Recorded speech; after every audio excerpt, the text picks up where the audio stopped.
Hey everybody, how's it going? This is Our House 21 here, and last time I showed you the unboxing of my new aircraft. This is a Volantex Ranger 1600. So I could just slap the stickers on it and just start flying like any normal person, but as you guys know, I'm not kind of a normal person.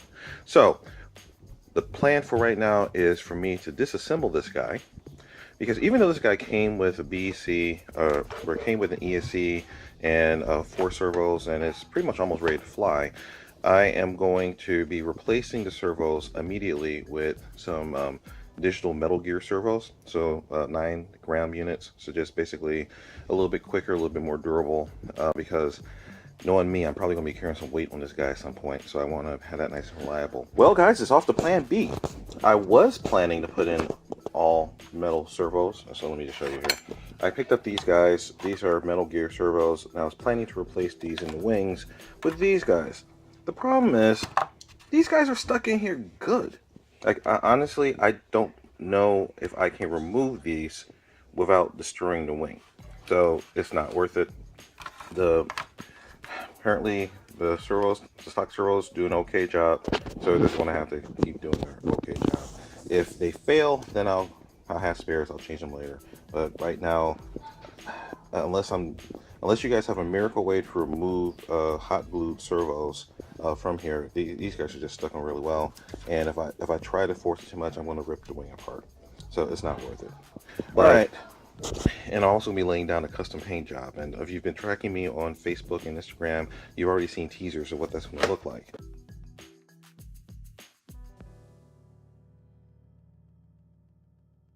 So in order for me to get this thing prepped, I have these little balsa wood laser cut trays inside of here.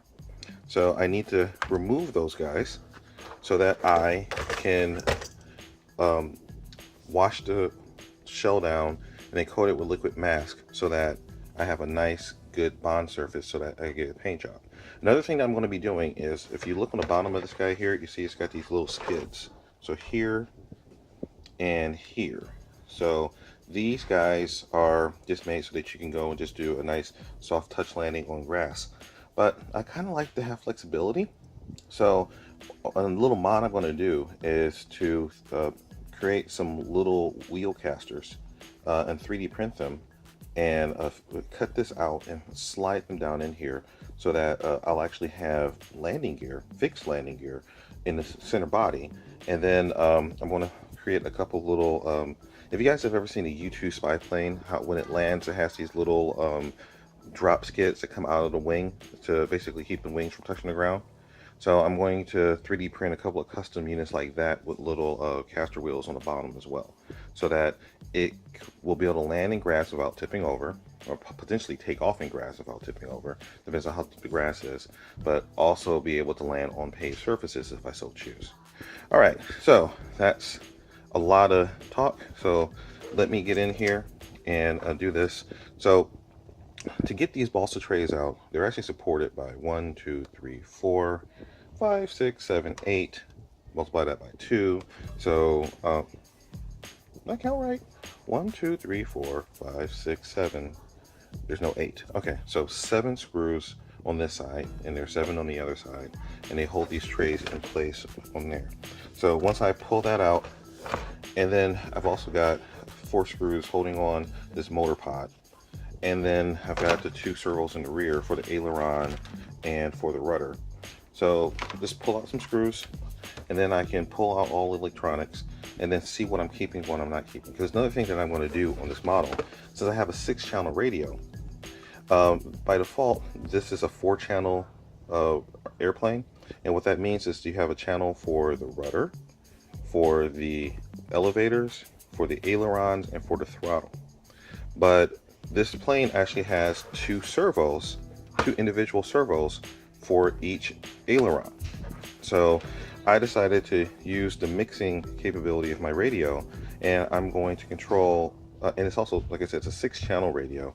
So I'm going to use one of those extra channels that wasn't being used before, and I'm going to put in what's called an Aileron mix, or sorry, a flaperon mix. So The flaperon mix will allow me to use the elevators also as flaps. So if I look up in here, there's this cable right here is initially the elevator cable. Sorry, I'm saying the wrong one. So this cable right here is the Aileron cable, and you see it's got a T built into it.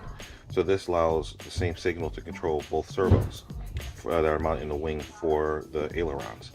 But by cutting one of these and just basically duplicating it, I can give them their own individual servo channel, which will allow me to control them independently, which will enable me to enable flaps. So that's going to be kind of cool, just an extra capability on this bird. And actually, I'll be able to do flaps or spoilers. So what that means is that if I'm coming in for a landing, I can kick the rear wing down some and create extra lift, which will also slow the plane down. So that'll be able to give slower approaches. Or if I do spoilers, I got a pencil, I can draw. Okay, so I got a wing here. If I have the very back end of it, this is the elevator. I'm sorry, this is the aileron. So this can swing up or swing down to make the wing go left and right, so to basically bank. So if you take your wing and you have both wings kick up the trailing surfaces like this, that's the same thing as that basically disrupts the airflow going over the wing, and it kills lift, so it makes the wing fall down faster. If you have both surfaces on the wing have the ailerons going down like that, then that basically helps generate more lift, but it also creates more drag. And I can talk about that in the following video. This is called a concept called induced drag. But basically it changes the camber angle of the wing, which gives it the impression of a higher angle of attack, which means it produces more lift, but it also is more draggy. So it makes the plane, it makes it want to stay up more, but also slows it down. So you actually have to add a little bit of throttle to balance out for the extra drag input. But again, I'll talk about that in another video. But by enabling the extra channel with my 6-channel radio, I can do servo mixing, and I can enable flaps or spoilers and just give me more flexibility in how I fly a plane. Alright, so let me go ahead and remove these balsa trays, and then I can go ahead and wash the body. And actually I need to wash all the surfaces, and the instructions on how I use my painting technique are already in my Painting 101 playlist, so go ahead and click the card if you want to check that out. It's a fairly long playlist, but it's pretty detailed on how to get a good RC paint job, or at least, get a very high chance of getting a high. Well, if you follow the instructions, it gives you a really good chance of getting a really good RC paint job, or at least give you the best chance of getting something that's not too bad. Alright guys, so I'm going to be following those instructions, but like I said, first thing I need to disassemble everything that's going to be touching water, and just start this process up. Okay guys, so now I've got everything apart. So this is the lower avionics tray, and this is the upper tray. And this also has plastic clips for the wings that hold that in place, integrated into it as well. So these guys are actually pretty well engineered. So I'm going to be leaving them intact, although I might make some slight modifications at a later point to be able to hold on to some of my custom electronics that are going in here. I've gotten the motor pod off, and this guy actually had a couple extra hidden screws on the other side holding it together, but it came apart fairly easily. Now, one thing I've seen on the internet was that people thought that this motor mount here was a little suspect. So basically, if you look at it, it's not incredibly beefy. So I've seen guys, actually, it's not too terrible, but I've seen guys basically make a reinforcement board for these things. So what I'll probably do is use my 3D printer and just make a solid ABS piece to just go between these two things to basically take some of this force a little bit more. It's only going to weigh like a gram or two. So that's going to be a good extra amount of rigidity that's going to help to keep this thing together a little bit better. Alright, so let's see. Anything else I need to do? So, oh, and let me just show you here. This is the stock EEC. Or sorry, so this is the stock ESC in here. So you see this Volantex Easy Plug 30 amp brushless. I mean, it doesn't look like a bad ESC. It doesn't say how many amps I get on the DEC from it. So to do what I need to do, I'm probably going to be running a separate BC unit. Yeah, so this actually can take up to 4S LiPo. That's good to know. Because I have big 4S packs. So I'm going to be starting off running 3S setup in here, but I may move to 4S if I need more power, and you'll see all that as it evolves. But first things first, before I get ahead of myself, now I've got this empty carcass here, and I have to take this guy upstairs and get it ready to wash up so I can get my liquid mask going so I can start my paint job.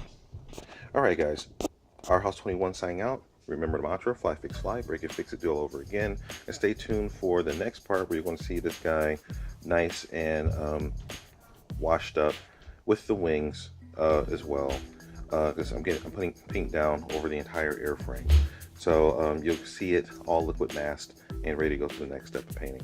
Alright guys. Don't forget to like, comment, and subscribe.